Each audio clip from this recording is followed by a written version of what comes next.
आज हम एक इन्वर्टर के बारे में बात करेंगे जो जोल्ट 1700 है और ये ऑनलाइन बिकता है और काफ़ी अच्छा इन्वर्टर है। खास करके जो इसका स्पेसिफिकेशंस है वो आपको काफ़ी पसंद आने वाला है।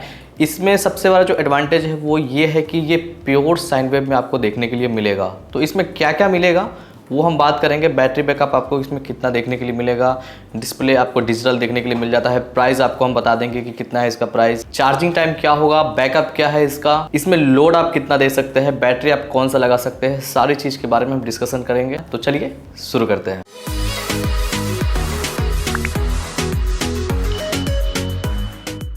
तो देखिए सबसे पहले इसकी हम प्राइस के बारे में बात करेंगे। तो इसका जो प्राइस है वो है 8,949 रुपया करंटली, अभी जिस समय मैं वीडियो बना रहा हूँ। सेल में आपको 8,500 या 8,200 जो भी हो, मतलब डिस्काउंट तो मिल ही जाता है, या आपके पास कार्ड है तो उसका भी आप इस्तेमाल कर सकते हैं। तो आप 9,000 के आसपास एक इसका प्राइस लेकर के चलो कि आपको 9,000 में देखने के लिए मिल जाएगा। लॉन्चिंग की बात करें तो देखिए ये 2019 का मॉडल है और इन्वर्टर आप 2-3 साल पुराना ही लेंगे तो ज़्यादा आपको बेहतर मतलब समझ में आएगा। रीज़न ये है कि बहुत लोग इसको यूज़ कर लिए होते हैं ऑलरेडी। इसमें आपको जो डिस्प्ले मिलता है, डिजिटल डिस्प्ले मिलता है, उसमें आप जब भी किसी चीज़ को लोड देंगे तो वो ऑलरेडी बता देगा कि आपका इन्वर्टर इतना देर तक चलने वाला है। आपका बैटरी 5 घंटा, 6 घंटा, 7 घंटा जो भी हो, इन्वर्टर आपको पहले ही बता देगा। जैसे कि मान लीजिए कि आपका इन्वर्टर अभी 10 घंटा का बैटरी बैकअप दे रहा है, आप एक तुरंत फ़ैन को ऑन कर देते हो या 4-5 फ़ैन ऑन कर देते हो, तो वहाँ पे लोड जो है तुरंत, जाहिर सी बात है, ज़्यादा लोड मिल जाएगा। तो ये क्या करता है कि वहाँ पे 6 घंटा या 7 घंटा जो भी उसका बैकअप होगा, कैलकुलेट करके डिस्प्ले पे ये शो कर देता है कि आपका बैटरी इतना इसमें चलने वाला है। डिस्प्ले पे और भी बहुत सारा चीज़ है, जैसे कि आप चार्ज करोगे तो चार्ज करने के टाइम में ये शो करता है कि आपका चार्जिंग टाइम ये कितना लेगा, मतलब ये कितने देर में फुल चार्ज होगा। बहुत सारे इन्वर्टर में ये फंक्शन नहीं होता है, सिर्फ चार्जिंग का एक एलईडी इंडिकेशन लाइट आपको वहाँ पे शो होगा। लेकिन यहाँ पे क्या है कि ये बताएगा थोड़ी देर बाद, जो है 10 सेकंड, 15 सेकंड, 20 सेकंड बाद ये कैलकुलेट करके बताना शुरू कर देगा कि हम इतना देर में इस बैटरी को फुल चार्ज कर देंगे। और जो भी एरर होगा, जैसे कि ओवरलोड होगा, शॉर्ट सर्किट होगा, अलार्म जो भी बजेंगे, वो सारे डिस्प्ले पे शो करते हैं कि भैया आपका ये प्रॉब्लम है। तो ये चीज़ मुझे अच्छा लगा है। लोड का कैलकुलेशन काफ़ी सिंपल है। एक बैटरी अगर मान लीजिए कि 150 एम्पियर का है, मैं एक एग्जांपल बता रहा हूँ आपको, तो 150 एम्पियर के हिसाब से अगर उसको वाटेज में कन्वर्ट करेंगे तो आप 150 को मल्टीप्लाई कर देंगे उसका वोल्टेज से, यानी 12 वोल्ट का बैटरी है, 150 एम्पियर उसका कैपेसिटी है, करंट है, तो वो हो जाएगा आपका करीब करीब 1800 वाट तक का। ठीक है, अब 1800 वाट जो है आप जितना देर में आप उसको डाउन कर ले, जैसे कि आप मान लीजिए कि 4 पंखा यूज़ कर रहे हैं तो एक पंखा करीब करीब 70 वाट के आसपास होता है, 4 पंखा 280 वाट के आसपास होंगे।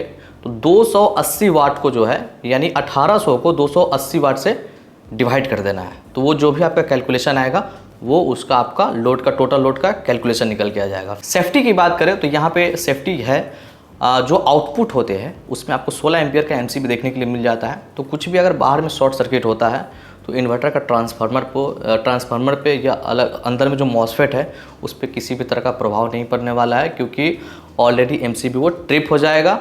और इसमें एक बाईपास स्विच भी दिया हुआ है, उससे ये फ़ायदा होता है अगर ट्रांसफार्मर के अंदर या मान लीजिए कि इन्वर्टर के अंदर कोई भी प्रॉब्लम आ जाती है, टेक्निकल प्रॉब्लम आती है, तो बाईपास स्विच को जैसे ही ऑन करेंगे आपका घर में जो है करंट आना चालू हो जाएगा, जो नॉर्मली पोल के करंट होते हैं। बहुत लोग का क्वेश्चन ये भी रहता है कि इसको हम सोलर से कनेक्ट कर सकते हैं कि नहीं। तो सिंपल भाषा में आप इसमें डायरेक्टली सोलर नहीं लगा सकते हो, आपको उसके लिए एक कंट्रोलर चाहिए होता है जिसका कीमत करीब करीब 4,000 के आसपास आपको देखने के लिए मिलेगा फ्यूचर में। बैटरी कैपेसिटी की बात करें तो इसमें आप 2 बैटरी लगा सकते हैं। सिंगल बैटरी वाला ये है नहीं, 24 वोल्ट पे ये काम करता है, तो आपको 2 बैटरी लगाना पड़ेगा।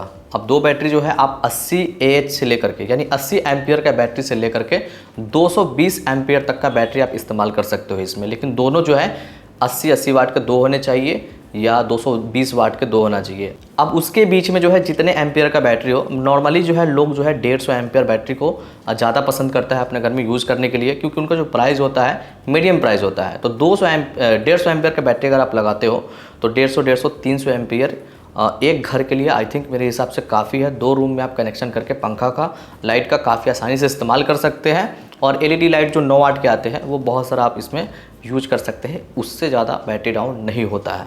इस पे जो टोटल लोड आप देख सकते हैं, मतलब एक बार में उसका जो, जैसे कि ये 1500 VA का है, तो VA के हिसाब से इसमें लोड नहीं दिया जाता है, इसको कन्वर्ट करके वाट में पहले लाया जाता है, तब आपको इसमें टोटल जो है आपको देना पड़ेगा। तो इसका जो वाटेज है वो 1260 वाट का है, ठीक है। तो 1260 वाट इस पर आप दे सकते हैं, ठीक है। 1260 वाट तक मैक्सिमम दे सकते हैं। और कुछ भी यूज करने से पहले उसका आप पावर कंजप्शन देख लीजिएगा। कोई भी अप्लायंसेस पे उसका पावर कंजप्शन लिखा हुआ रहता है। इन्वर्टर के पीछे का फंक्शन हम बता देते हैं। इसमें आपको करंट जो मिलता है चार्जिंग का वो लो मिलता है, एक हाई मिलता है, एक मीडियम मिलता है। तो जैसे कि मान लीजिए कि C10 बैटरी है, C20 बैटरी है। तो C20 बैटरी जो आप देख रहे हो इसको आप फास्ट चार्ज नहीं कर सकते हो, मतलब वो 20 घंटे में चार्ज होगा।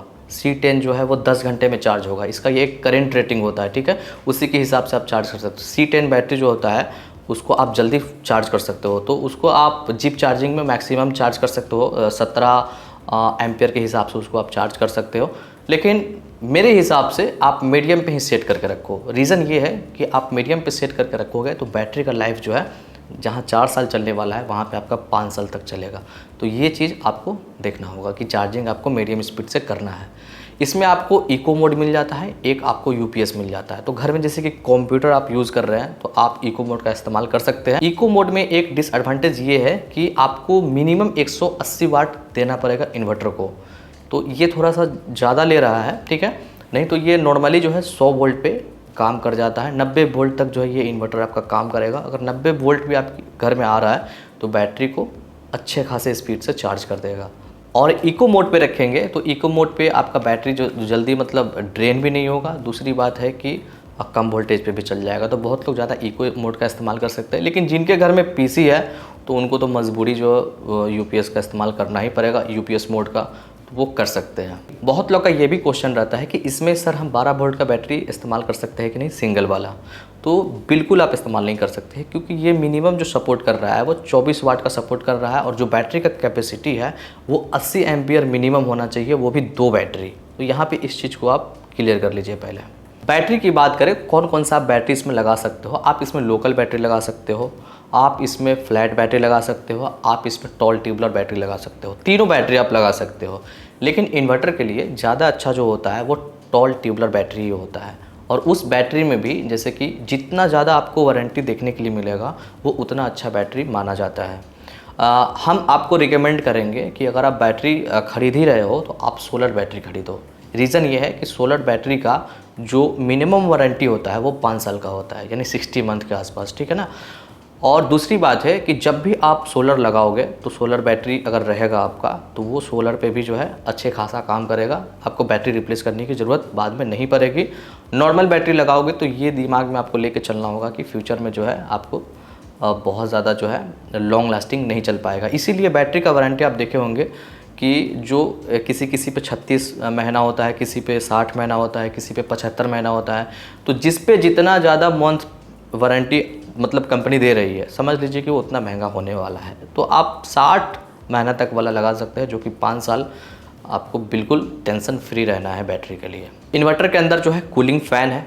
तो कूलिंग फ़ैन जैसे कि ऑटोमेटिक काम करता है। जैसे कि ट्रांसफार्मर अंदर का चार्जिंग करते समय अगर गर्म हो जाता है या यूज़ करते समय बहुत देर तक लाइट नहीं है, कंटिन्यू यूज़ हो रहा है, तो उस समय गर्म हो जाता है, तो ऑटोमेटिक वो कर देता है मतलब बाहर उसको हीट को, तो उतना प्रॉब्लम नहीं होता है। हम 2.5 साल से 2 साल से यूज़ कर रहे हैं इन्वर्टर को, उतना ज़्यादा कुछ प्रॉब्लम देखने के लिए नहीं मिलता है। लुमिनस के बाकी इन्वर्टर की बात कर रहा हूँ। लेकिन अगर आपको थोड़ा सा अच्छे लुक्स में देखने वाला चाहिए, बैकअप कितना है, चार्जिंग कितना देर लगेगा, ये बहुत ईजी बना देता है। क्योंकि बहुत बार क्या होता है कि आप चार्ज कर रहे हो, आपको पता नहीं चलता है कि कितना देर में ये चार्ज होगा नहीं होगा, तो आपको एक टेंशन रहता है कितना चलेगा। जैसे रात में आपको सोना है, आपको पता चलेगा ही नहीं नॉर्मल इन्वर्टर में कि ये कितना चार्ज है, कितना बैकअप देगा। तो आप उस हिसाब से जो है प्रोग्राम बनाओगे कि हमको कितना पंखा चलाना है, 1 चलाना है कि 2 चलाना है कि 3 चलाना है।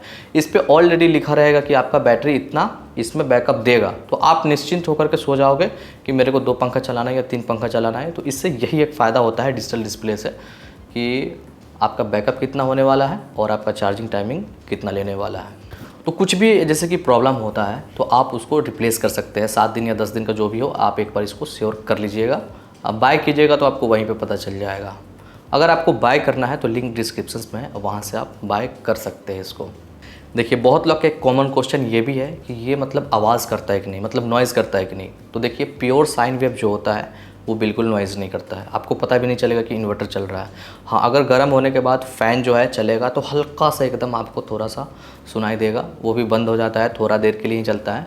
जो प्योर साइन वेव होता है उसमें कोई प्रॉब्लम नहीं होता। स्क्वायर वेव वाले में जो है हल्का सा भन भन का आपको साउंड कंटिन्यूसली सुनने के लिए मिलेगा और उससे अप्लायंसेस भी ख़राब होने के चांसेस रहते हैं। तो इन्वर्टर जब भी आप ले प्योर साइन वेव का ही ले। बहुत लोग का ये भी क्वेश्चन रहता है कि सर ये एल्युमिनियम बैंडिंग में है या कॉपर बैंडिंग में है। देखिए मेरे हिसाब से ये कॉपर होना चाहिए। वैसे तो खैर कंपनी बताती नहीं है डायरेक्टली कि ये भाई एल्युमिनियम है कि कंपनी है, क्योंकि अभी हम जो है लिमिनस का स्टेबलाइज़र यूज़ कर रहे हैं तो उसमें हाई ग्रेड का एल्युमिनियम इस्तेमाल किया गया है। वो 2 साल करीब करीब होने जा रहा है, 2 साल प्लस हो चुका है, उसमें किसी भी तरह का कोई प्रॉब्लम देखने के लिए नहीं मिला है। तो आप ये दिमाग से निकाल दो कि एल्युमिनियम है या कॉपर है। आपको कंपनी अगर 2 साल का वारंटी दे रही है तो आपके घर पे बना के जाएगी। वो कुछ भी 2 साल के अंदर में अगर वो 10 बार भी ख़राब होता है तो 10 बार ही बना के जाएगी। लेकिन कॉइल की तरफ से कोई भी प्रॉब्लम देखने के लिए नहीं मिलता है। जो भी प्रॉब्लम देखने के लिए मिलता है फ्यूज की वजह से देखने के लिए मिलेगा, या छोटे मोटे जो प्रॉब्लम होते हैं बोर्ड से वही आपको देखने के लिए मिलेगा। वो भी अगर आप उल्टा कनेक्शन बैटरी में कर देते हैं तभी फ्यूज उड़ेगा या मॉसफेट उड़ेगा, नहीं तो नॉर्मली ऐसा कुछ उसमें प्रॉब्लम मुझे ट्रांसफार्मर की तरफ से उसमें देखने के लिए नहीं मिला था। तो फाइनली कंक्लूजन की बात करें अगर इस इन्वर्टर का, तो मेरे हिसाब से जोल्ट 1700 जो है काफ़ी अच्छा देखने वाला जो है इन्वर्टर और काफ़ी अच्छे स्पेक्स के साथ में आपको देखने के लिए मिल जाएगा।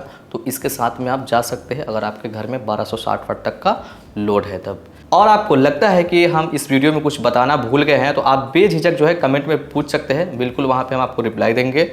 वीडियो अगर आपको अच्छा लगा हो तो वीडियो को लाइक कर दीजिएगा, हमारे चैनल टेक सिंपल को सब्सक्राइब कर दीजिएगा। मिलते हैं अगली वीडियो में, तब तक के लिए अलविदा।